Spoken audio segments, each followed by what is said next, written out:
Bapak-bapak yang dikasihi Tuhan, selamat malam. Puji Tuhan, malam hari ini Persekutuan Kaum Bapak GPIB Tulungmangu dapat beribadah kepada Tuhan sekalipun melalui ibadah virtual. Kita percaya Tuhan hadir dalam semua ruang termasuk ruang virtual. Sebagai suami dan ayah, peranan kita cukup vital dalam keluarga. Bukan hanya sebagai penyedia dana untuk roda kehidupan keluarga, tapi juga sebagai motivator spiritual bagi istri, anak-anak, bahkan cucu-cucu. Kita juga berbagi peran dengan istri dalam mengurus rumah tangga. Itu sebabnya ibadah untuk kita, para bapak, juga sangat penting. Marilah dengan penuh sukacita kita menghampiri Allah. Kita pujikan Sabakti 18 bait 1 dan 4. Marilah bernyanyi puji Tuhan.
Mari kita berdoa.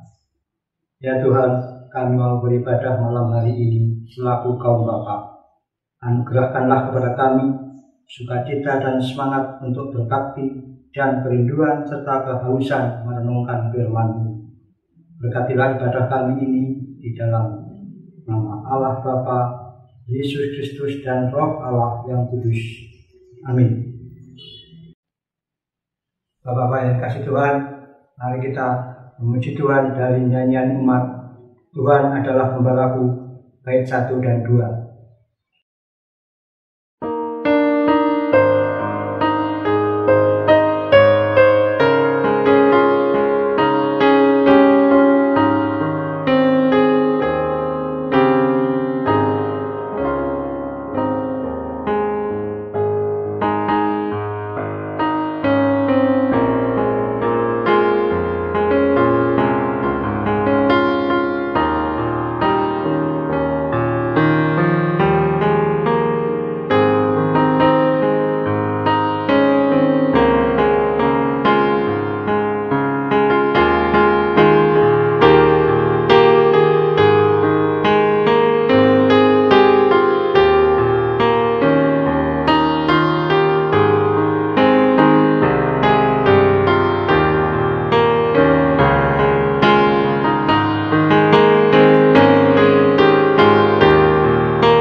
Bapak-bapak yang dikasihi Tuhan, selamat malam. Malam hari ini kembali kita berjumpa dalam ibadah Pelkat PKB. Sekalipun dalam situasi yang berbeda, metode yang berbeda, tapi kita tetap memiliki kesatuan hati dan kasih di dalam Tuhan. Kita akan merenungkan bagian dari berita firman Tuhan malam hari ini. Marilah sebelumnya kita berdoa, memohon tuntunan kuasa Roh Kudus bagi pemberitaan firman Tuhan. Kita berdoa. Ya Bapa di sorga, kuasai dan urapi kami semua dengan Roh-Mu yang kudus, agar firman Tuhan yang akan kami renungkan ini menyapa kehidupan kami, memberikan semangat dan sukacita bagi para bapak untuk tetap mengembangkan karakter dan talenta yang ada pada diri mereka, memuliakan Tuhan, tetapi juga saling memberkati. Dalam nama Yesus Kristus kami memohon, berfirmanlah ya Tuhan, karena kami telah sedia mendengarkan firman-Mu. Amin. Bapak-bapak yang dikasihi Tuhan, pembacaan Alkitab pada malam hari ini sebagaimana jadwal Sabda Bina Umat adalah dari 1 Korintus 12, Perjanjian Baru 1 Korintus pasal 12, 1 Korintus 12 ayat 27 hingga ayat yang ke-31. Demikian firman Tuhan. Kamu semua adalah tubuh Kristus, dan kamu masing-masing adalah anggotanya. Dan Allah telah menetapkan beberapa orang dalam jemaat pertama sebagai rasul, kedua sebagai nabi, ketiga sebagai pengajar. Selanjutnya, mereka yang mendapat karunia untuk mengadakan mujizat, untuk menyembuhkan, untuk melayani, untuk memimpin, dan untuk berkata-kata dalam bahasa roh. Adakah mereka semua rasul atau nabi atau pengajar? Adakah mereka semua mendapat karunia untuk mengadakan mujizat, atau untuk menyembuhkan, atau untuk berkata-kata dalam bahasa roh, atau untuk menafsirkan bahasa roh? Jadi, berusahalah untuk memperoleh karunia-karunia yang paling utama, dan aku menunjukkan kepadamu jalan yang lebih utama lagi. Demikian pembacaan Alkitab. Yang berbahagia adalah setiap kita yang membaca, mengerti, dan melakukan firman Tuhan di dalam kehidupan kita. Terpujilah Kristus. Haleluya. Haleluya. Haleluya. Haleluya.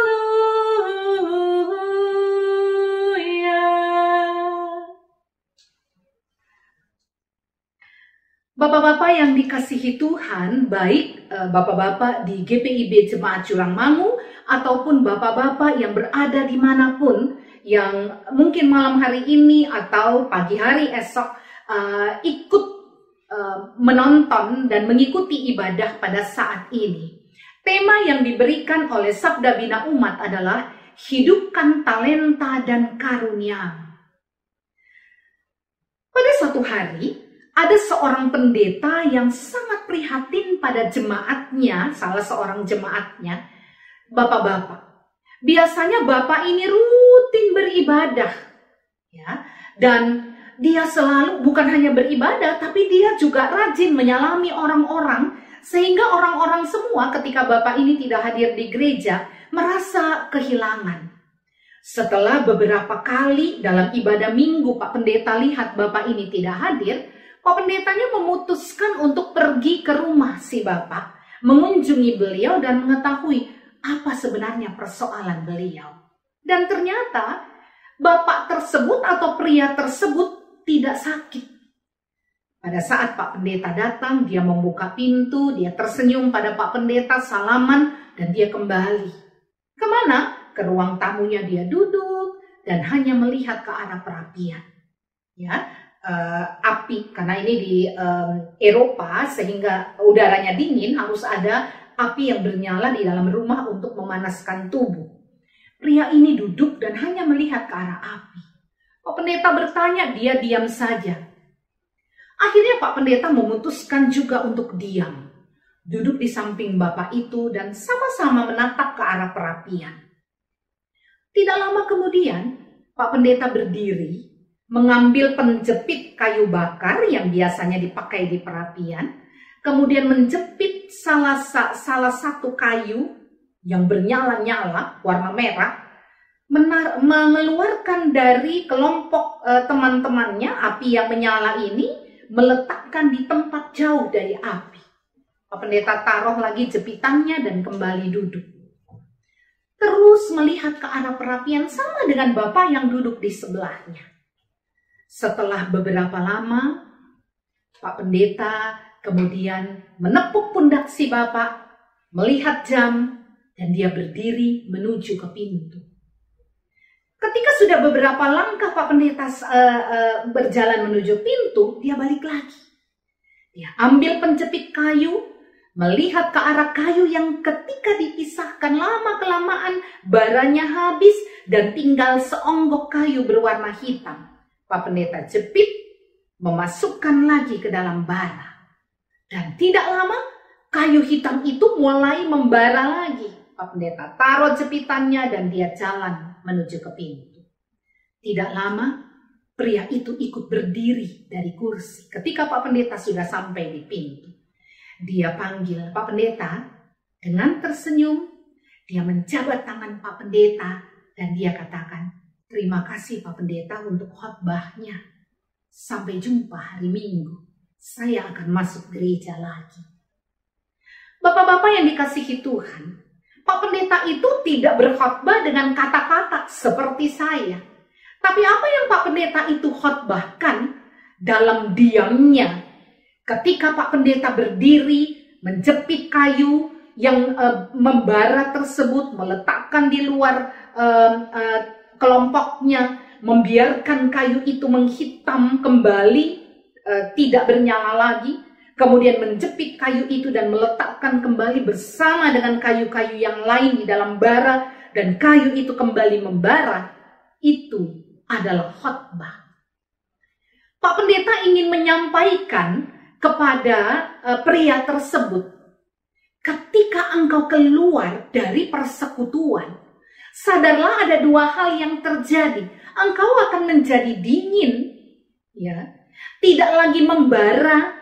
Ketika engkau keluar dari persekutuan, jangan-jangan engkau juga menjauh dari Tuhan. Engkau tidak membara, engkau tidak bernyala, dan teman-temanmu yang membara ini, kelompokmu yang ada di gereja juga merasa kehilanganmu.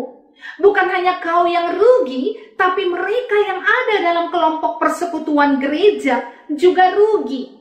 Ketika engkau kembali, engkau bernyala dan kelompok ini semakin besar apinya karena mereka mendapat support baru. Bapak-bapak yang Tuhan Yesus kasihi, betapa pentingnya membangun persekutuan itu dengan sesama.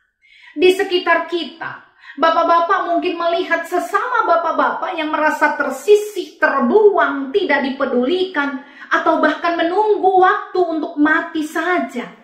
Mengapa? Karena mereka merasa terpuruk.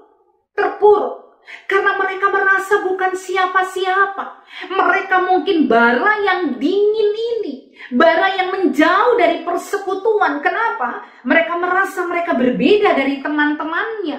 Mereka merasa mereka tidak punya sumbangsi apa-apa mungkin dalam gereja.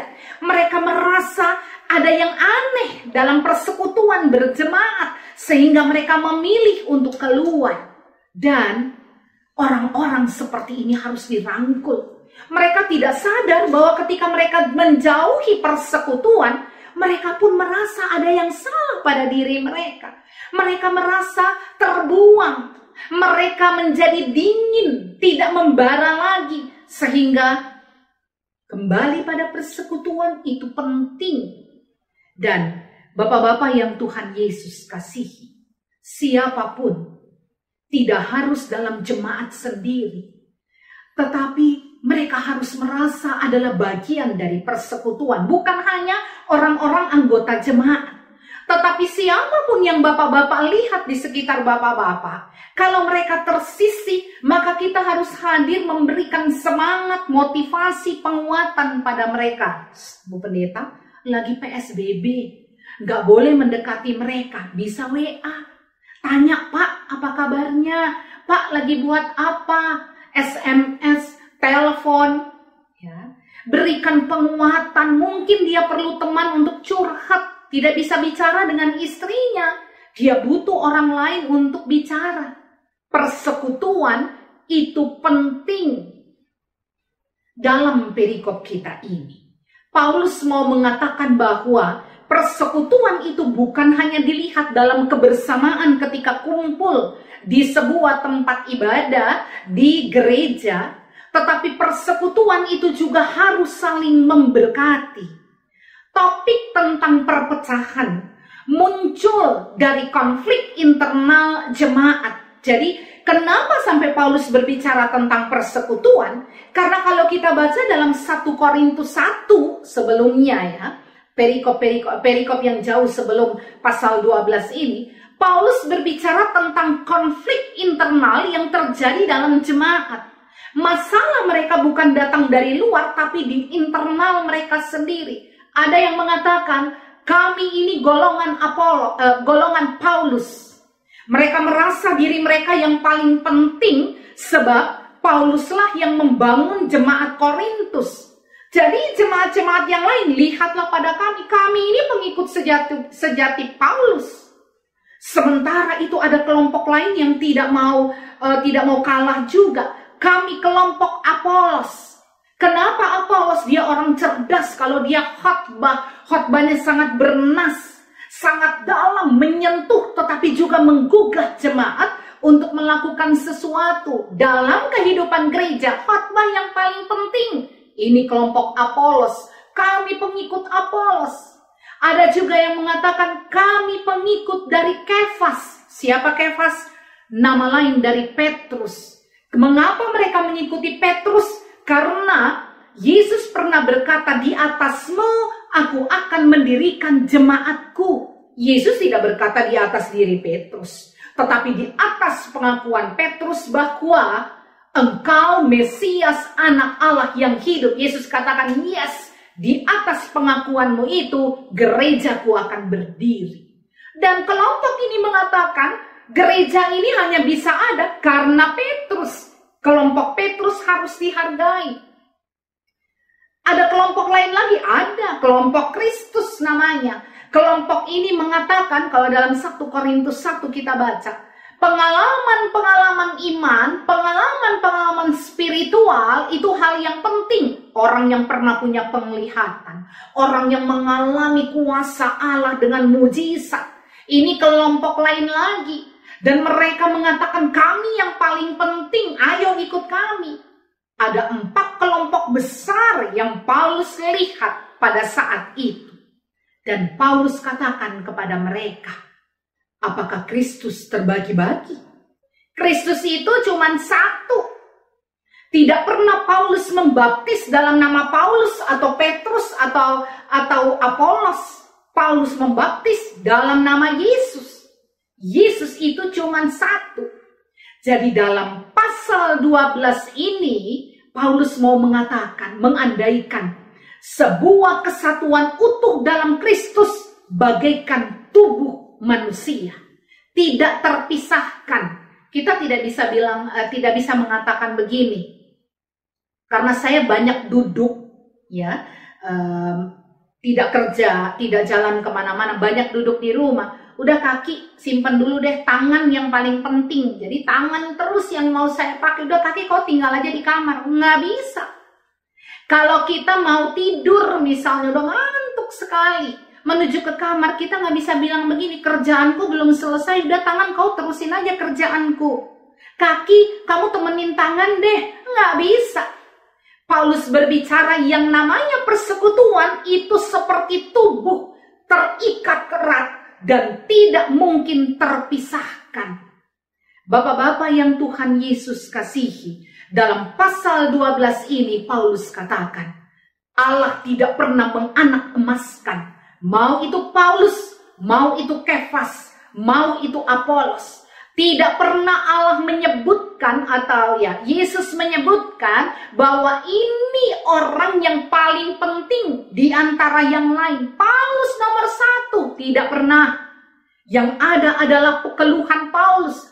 Aku ini punya duri dalam daging. Kenapa Allah tidak cabut supaya perjalanan pemberitaan firman Tuhan ini bisa terus aku lakukan?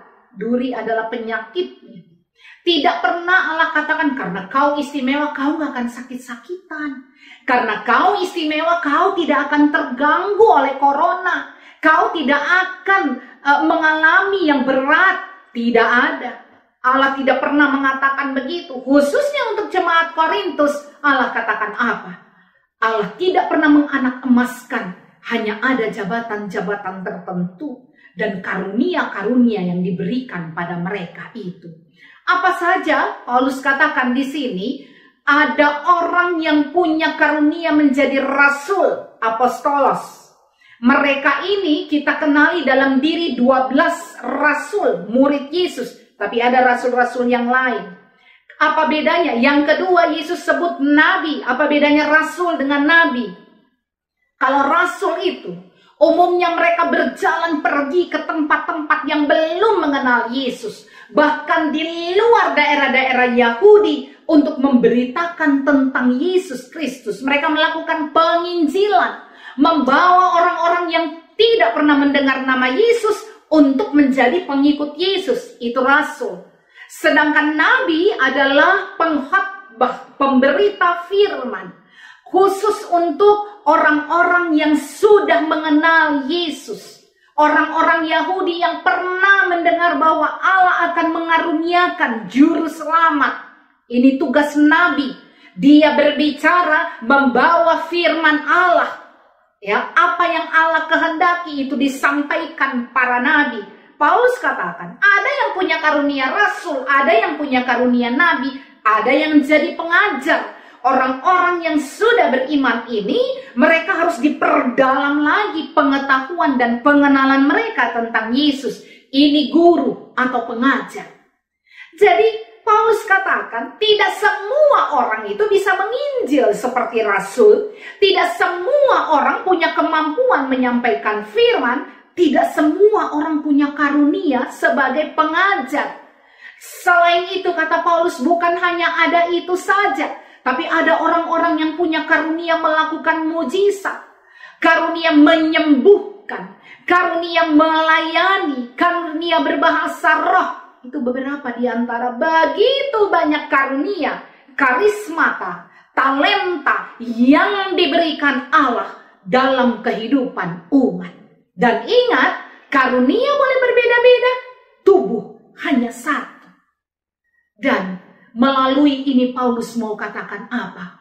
Karena tubuh hanya satu dan Kristus adalah kepala. Apapun yang dilakukan dengan karunia atau talenta yang kita miliki, kita harus memuliakan Tuhan. Itu bukan untuk kepentingan kita, bukan untuk kebanggaan diri kita, bukan supaya kita makin hebat, makin kaya, makin terkenal. Bukan, hanya supaya Allah dimuliakan. Semua itu karismata dari Allah, talenta dari Allah, dan semua orang tadi yang punya karunia berbeda-beda berada dalam satu tubuh Kristus. Bapak-bapak yang Tuhan Yesus kasihi, apa yang kita pelajari dari firman Tuhan ini? Pertama, ketika kita sudah sadar bahwa setiap orang diberikan Tuhan karunia yang berbeda-beda, kita tidak boleh iri hati. Kok dia sama-sama kita ngelamar kerja, tapi dia masih kerja, saya di PHK. Kok dia terpakai, saya tidak. Kok dia bisa buat begini ya, saya tidak. Kok dia bisa punya tambahan uang ya, saya tidak. Lalu kadangkala istri-istri itu kemudian bilang, Pak lihat dong, Bapak A bisa, Bapak C bisa, Bapak Z bisa, kok Papa nggak bisa? Itu seringkali karena push, bukan hanya istri, mungkin saudara, mungkin teman. Kita menjadi iri hati terhadap orang lain. Paulus mengajarkan kita lewat perikop malam hari ini. Ingat, keutuhan tubuh Kristus itu. Jangan iri hati. Ada tangan dengan fungsinya yang tidak bisa digantikan kaki. Ya, kalau ada orang-orang yang punya persoalan, ya, orang-orang yang istimewa karena mereka tidak punya tangan, lalu kaki mereka dipakai untuk makan, dipakai menulis, dipakai jalan, dipakai nyisir rambut, semua aktivitas pakai kaki itu berbeda. Ya, itu case, itu kasus khusus. Tetapi pada dasarnya setiap anggota tubuh ini punya karunia yang berbeda, tugas yang berbeda, tanggung jawab yang berbeda. Jadi, kalau kita lihat ada orang yang hebat, yang luar biasa, kita katakan apa? Puji Tuhan, dia diberkati. Kalau dia bisa, saya juga bisa. Saya berusaha, tapi bukan dalam rangka iri hati dengan dia. Dia memacu saya, dia memicu saya untuk bisa melakukan sesuatu. Di tengah pandemi COVID ini, dia bergerak kemana-mana. Dia lakukan apapun untuk keluarganya. Saya harus bisa. Dia memacu saya, tapi saya lakukan ini bukan dalam rangka iri hati. Saya bersyukur dia punya talenta luar biasa. Saya bergerak pada bidang yang saya bisa. Tidak harus memaksakan diri sama dengan orang lain. Jangan iri hati. Yang kedua, firman Tuhan ini mengajarkan apa? Mari kita lebih mengutamakan kebersamaan daripada perbedaan. Saya pakai istilah kebersamaan. Artinya apa? Bahwa kita berbeda-beda, oke. Tapi kita ini satu.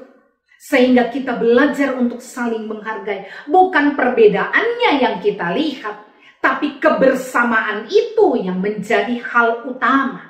Kalau perbedaan, kita sudah mulai dengan membanding-bandingkan. Dan itu seringkali persoalan.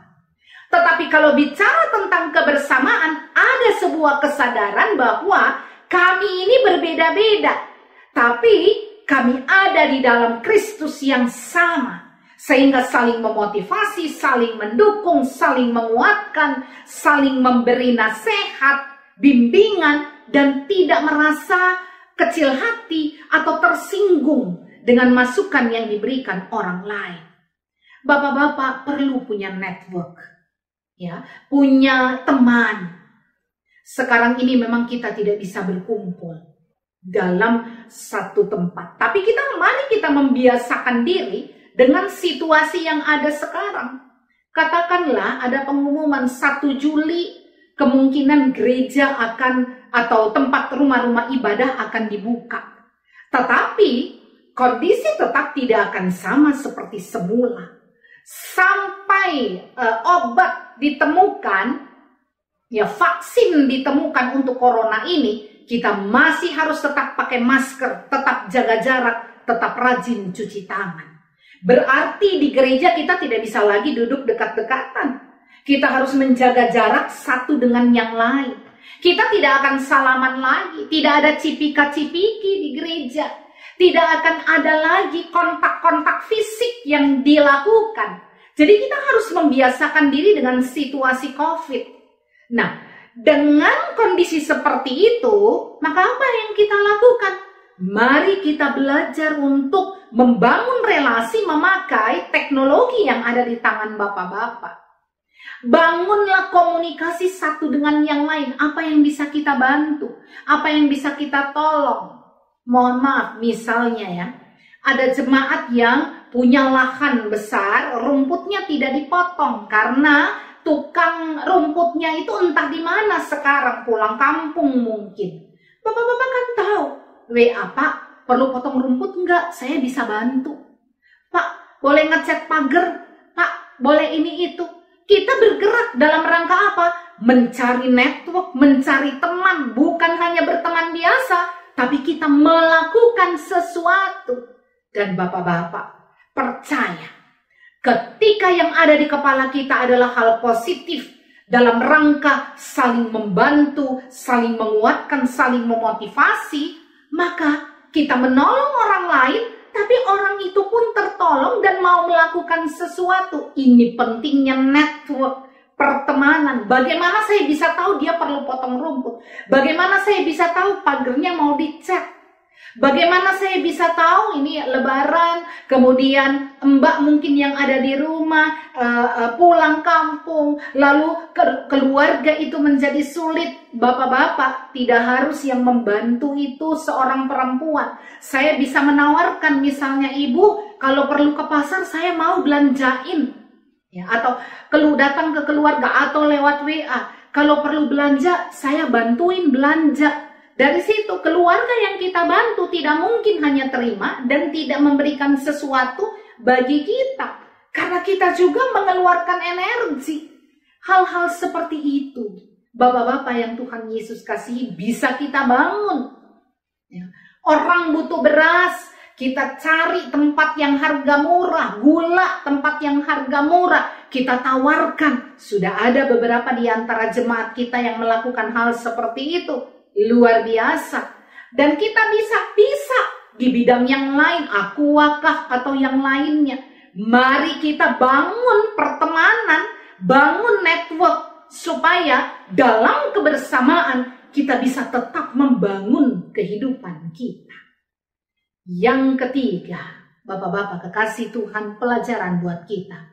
Mari kita mengenal apa talenta kita. Allah tidak pernah melahirkan manusia ada di dunia ini tanpa memberikan karismata buat dia.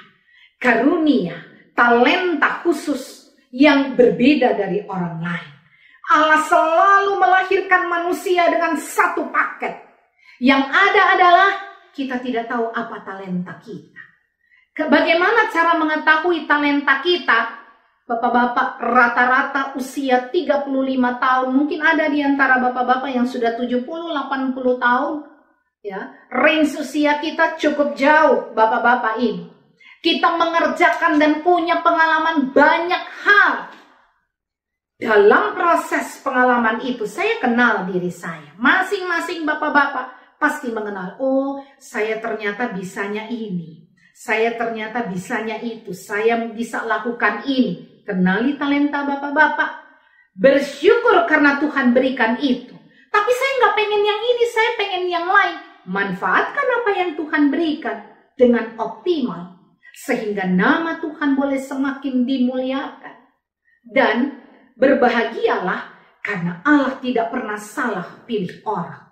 Satu talenta khusus diberikan selalu pada orang yang tepat.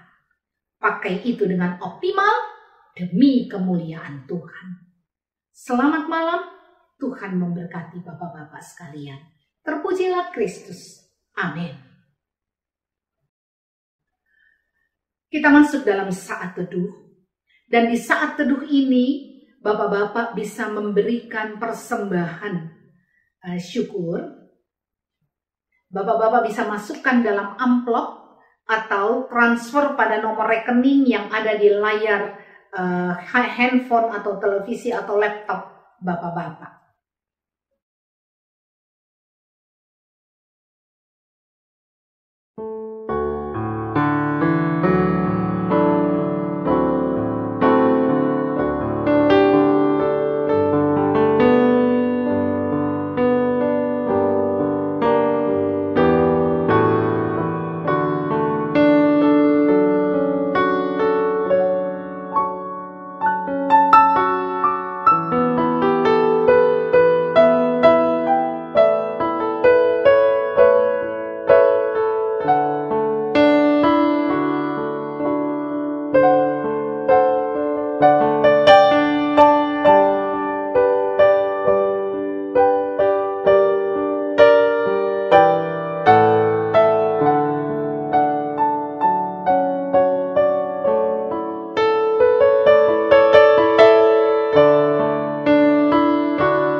Mari kita memanjatkan doa syafaat. Kita berdoa.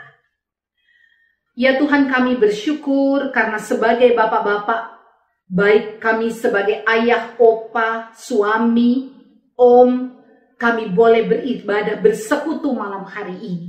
Biarlah firman Tuhan yang sudah kami renungkan memberikan semangat dan sukacita bagi kami untuk terus berkarya. Ada yang bisa kami lakukan di tengah pandemi COVID ini untuk membuat keluarga kami hidup dalam sejahtera.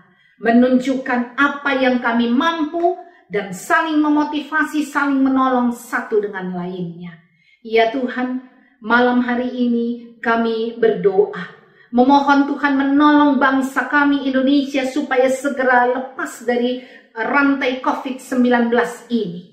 Tolonglah kami ya Tuhan agar kuasa dan kasih Tuhan ada bersama dengan bangsa ini.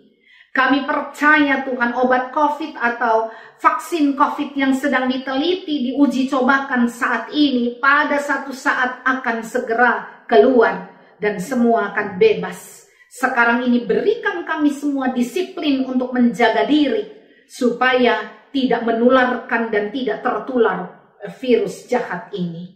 Kami berdoa Tuhan untuk semua para medis, Tuhan berkati karya layan mereka, berikan kesehatan, kekuatan, jaga mereka dalam kasih Tuhan dan mampukan mereka menjalankan tanggung jawab mereka dengan baik. Untuk mereka yang sakit di rumah sakit ataupun di rumah, kami mohon jamahan khusus Tuhan agar mereka boleh dipulihkan kembali dan kuatkan keluarga yang mendampingi. Bagi mereka yang berduka cita karena kehilangan kekasih hatinya, Tuhan peluk dengan kuat, angkat kepala mereka untuk melihat hidup ini dan mereka kembali berjalan. Karena ada tugas-tugas yang Tuhan berikan untuk setiap yang hidup yang harus diselesaikan di dunia ini.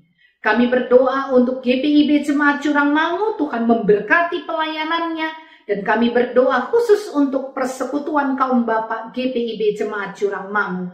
Berkatilah ya Tuhan, agar kesehatian dan kasih di dalam Tuhan ada. Saling mendukung dan memotivasi juga besar.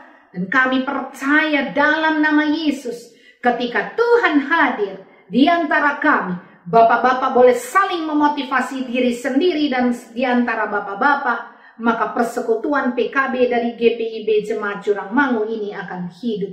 Berkatilah pengurus PKB agar mereka juga boleh menjalankan tanggung jawab mereka dengan baik.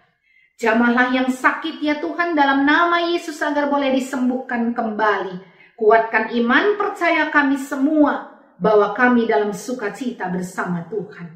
Terima kasih ya Tuhan. Kami bersyukur dengan mereka yang merayakan ulang tahun juga dalam minggu berjalan ini. Tuntun mereka di dalam Tuhan. Dalam nama Yesus Kristus kami memohon. Ya Yesus yang sudah mengajar kami berdoa. Bapa kami yang di surga, dikuduskanlah namamu. Datanglah kerajaanmu. Jadilah kehendakmu di bumi seperti di surga. Berikanlah pada hari ini makanan kami yang secukupnya. Dan ampunilah kami akan kesalahan kami, seperti kami juga mengampuni orang yang bersalah kepada kami. Dan janganlah membawa kami ke dalam pencobaan, tetapi lepaskanlah kami daripada yang jahat. Karena Engkaulah yang mempunyai kerajaan dan kuasa dan kemuliaan sampai selama-lamanya. Amin. Bapak-bapak kekasih Tuhan, dipersilahkan berdiri. Marilah kita kembali dalam kehidupan kita sesehari. Kenalilah talenta yang ada pada diri bapak-bapak. Bangun kekuatan dengan bapak-bapak yang lain. Persekutuan jemaat yang ada. Saling memotivasi, saling mengingatkan, saling menguatkan. Untuk menyambut hal-hal yang indah yang Tuhan sediakan bagi bapak-bapak dan keluarga bapak-bapak. Kita pujikan bersama Kidung Jemaat 410. Tenanglah kini hatiku.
arahkanlah hati dan pikiranmu kepada Tuhan, dan terimalah berkat-Nya.